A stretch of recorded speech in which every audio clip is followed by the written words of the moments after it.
The Legend of Master Chow 2. Copyright 2025, Asa Milila. All rights reserved. Chow, now officially Master Chow, though he still sometimes tripped over his extra-long title during introductions, was enjoying a well-deserved nap in his miniature dojo, a converted birdhouse with a "no pooping" sign humorously placed above the entrance. He was dreaming of mountains of tofu, rivers of soy sauce, and fluffy clouds made of cotton candy when he was rudely awakened by a frantic squeak. "Master Chow! Master Chow! Wake up! It's an emergency!" It was Squeaky, her fur disheveled, her tiny paws trembling. Behind her were Nibbles, looking unusually pale, which for a hamster was quite a feat, and General Puffball, who for once wasn't wearing his tiny general's hat. "What is it?" Chow mumbled, rubbing the sleep from his eyes and nearly falling off his tiny hammock. "Is there a dumpling shortage? Has someone stolen all the sunflower seeds? Are the noodle ninjas back with even more dangerous noodles?" "Worse," Squeaky squeaked, her voice filled with a dread that tasted suspiciously like stale seaweed. "It's the Whispering Winds. They've stopped whispering." Chow blinked. "The Whispering Winds? What are the Whispering Winds?" Nibbles, who had a surprising knowledge of local legends, mostly gleaned from overhearing conversations in the marketplace while searching for dropped crumbs, spoke up, his voice trembling. They're the winds that blow through the Misty Mountains, far to the east. They carry the scent of the chi flowers, which bloom only at the highest peaks. The chai flowers, they keep Chowopolis balanced. They make the noodles taste extra delicious, the tofu extra firm, and the water extra wet. General Puffball, ever the pragmatist, when he wasn't busy polishing his tiny toy sword, added, "And if the winds stop, the chai flowers don't bloom. And if the chai flowers don't bloom, well, let's just say the city's supply of extra delicious noodles might be compromised. We're talking serious consequences, Chow. Possibly even, gasp, bland tofu." Chow's eyes widened. Bland tofu? This was a catastrophe of epic proportions. This was worse than running out of his favorite brand of chia seeds. This was a culinary crisis that threatened the very fabric of Chowopolitan society. "We must go to the Misty Mountains," Chow declared, leaping to his feet with newfound determination, nearly knocking over his tiny tea set. "We must find out why the Whispering Winds have stopped whispering, and make sure those chi flowers keep blooming. Our city, our taste buds, depend on it." And so Chow, Squeaky, Nibbles, and General Puffball packed their tiny backpacks. Chow made sure to include his lucky nunchucks, a map of Chowopolis, a compass that pointed towards the nearest snack, and a miniature first aid kit containing a single, very large bandage, and set off on their most perilous adventure yet. The journey to the Misty Mountains was long and fraught with peril. They had to navigate the treacherous, sticky rice swamps, where the ground was made entirely of, well, sticky rice. Chow nearly got stuck, his tiny paws flailing as he tried to pull himself free, muttering about the importance of proper trail maintenance. "I told you we should have brought the inflatable raft," Squeaky said, trying to stifle a giggle as she used a large lotus leaf to fan Chow, who was covered in sticky grains. They faced the forest of falling chopsticks, where giant, sentient chopsticks fell from the sky, threatening to impale them at any moment. General Puffball, surprisingly agile, used his toy sword to deflect the chopsticks, shouting battle cries and performing impressive, if slightly clumsy, acrobatic maneuvers. "For Chowopolis," he yelled, narrowly avoiding being skewered by a particularly large, ornately carved chopstick. And for soft, fluffy blankets. And they had to cross the River of Runny Soy Sauce, a wide, gooey river that smelled both delicious and slightly terrifying. Nibbles, using his incredible sense of smell, located the shallowest crossing point, a narrow strip of land covered in discarded seaweed, but not before accidentally falling in and emerging covered in the salty brown liquid, looking like a very small, very soggy, and very delicious-smelling otter. "I think I'm marinating," he mumbled, his whiskers drooping. Finally, after many days of travel, they reached the foothills of the Misty Mountains. The air grew cold and thin, and a strange silence hung in the air. The usual cheerful chirping of the mountain birds was absent, and the only sound was the crunching of their tiny paws on the rocky terrain. "It's eerie," Squeaky whispered, her voice trembling slightly. "I don't like it. Where are the whispers?" Chow, trying to maintain his bravado, puffed out his chest and struck a pose. "Fear not, my friends. Master Chow is here. We will find the Whispering Winds, even if we have to climb every single one of these mountains."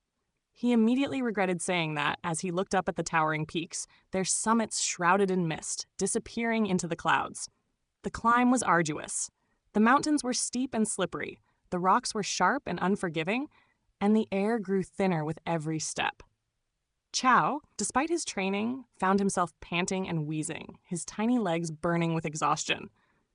"Are we there yet?" he asked for the 10th time, his voice barely a squeak. "Almost," General Puffball said, though he looked just as tired as Chow, his fluffy fur matted with sweat. I think the peak is just over that next pant ridge." They finally reached the peak, and what they found there was even stranger than they had imagined.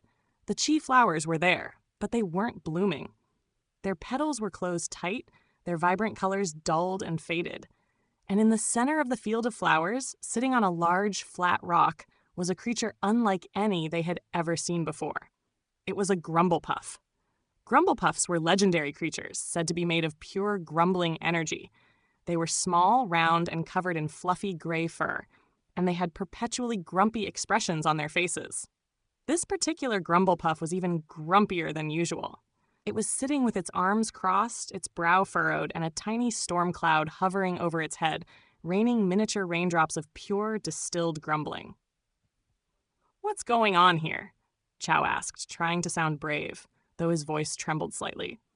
"Why aren't the chi flowers blooming? Why have the Whispering Winds stopped whispering?" The grumblepuff looked at them with disdain.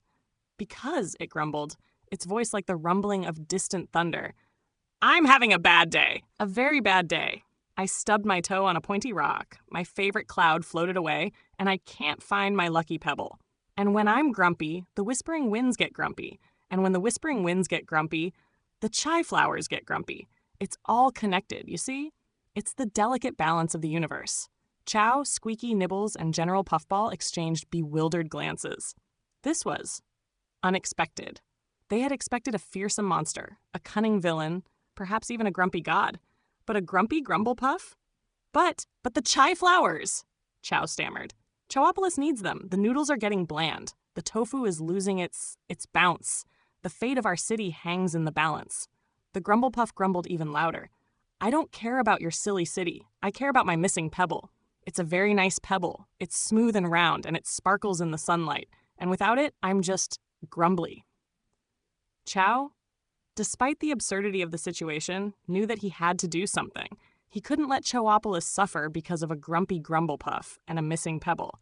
He had faced fearsome foes before, but this was a challenge of a different kind. He had to use his wits, his compassion, and maybe a little bit of hamster-fu. "Perhaps," Chow said slowly, trying to sound soothing, like a gentle breeze, or at least as gentle as a hamster could manage, "we could help you find your pebble? If we find it, will you let the Whispering Winds whisper again? Will you let the chi flowers bloom?" The grumblepuff considered this, its tiny storm cloud pausing for a moment. Maybe, it grumbled, but it's a very small pebble, and I lost it somewhere on this giant mountain. It could be anywhere. And so the search began. Chow, Squeaky, Nibbles, and General Puffball spread out across the peak, their tiny eyes scanning the rocky terrain. They looked under rocks, behind bushes, and even inside the closed petals of the chi flowers, which earned them a few grumpy sneezes from the flowers. The search was long and tedious. Hours passed, and the sun began to set, casting long shadows across the mountains. Just when they were about to give up hope, Nibbles, with his incredible sense of smell, perked up. "I smell something sparkly," he exclaimed, his nose twitching excitedly. And something grumbly. Following his nose, they found the pebble. It was nestled in a small crevice, glowing faintly in the fading light. It was indeed a very nice pebble, smooth and round, and it sparkled just as the grumblepuff had said. "My pebble!" the grumblepuff cried, its grumpy face lighting up with joy. It snatched the pebble and held it close, its tiny storm cloud disappearing completely. And as the grumblepuff held its pebble, a strange thing happened. The Whispering Winds began to whisper again, soft and gentle at first, then growing stronger and stronger, carrying the sweet scent of the chi flowers across the mountain. The chai flowers slowly began to open, their petals unfurling, revealing their vibrant colors. The mountain was alive again, filled with the sound of the wind and the sweet fragrance of the blooming flowers. The Grumblepuff, no longer grumpy, smiled at Chow and his friends. "Thank you," it said, its voice now soft and melodious, like the tinkling of tiny bells. "You have restored the harmony of the mountain, and for that I am grateful." As a reward, the Grumblepuff gave them each a single chi flower petal, which glowed with a warm, golden light. "These petals," it explained, "will bring balance and deliciousness to your city.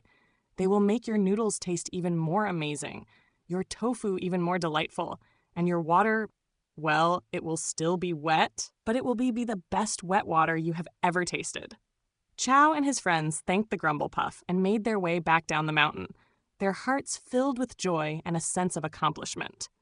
When they returned to Chowopolis, they were greeted as heroes once again.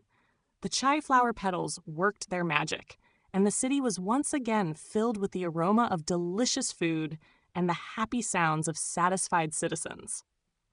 Chow once again had saved the day, proving that even the smallest of hamsters can overcome the grumpiest of obstacles, restore the most delicate of balances, and ensure that the noodles, tofu, and water of their city remain perfectly, exquisitely, and wonderfully delicious.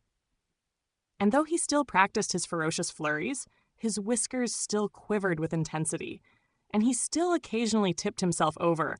While striking a dramatic pose, he learned that true heroism wasn't just about flashy moves and incredible speed, but about having the courage to face the grumpiest of creatures, solve the most perplexing of pebble predicaments, and ensure that the winds of deliciousness continue to whisper throughout the land. The end. For now? Or will it be continued on Book 3?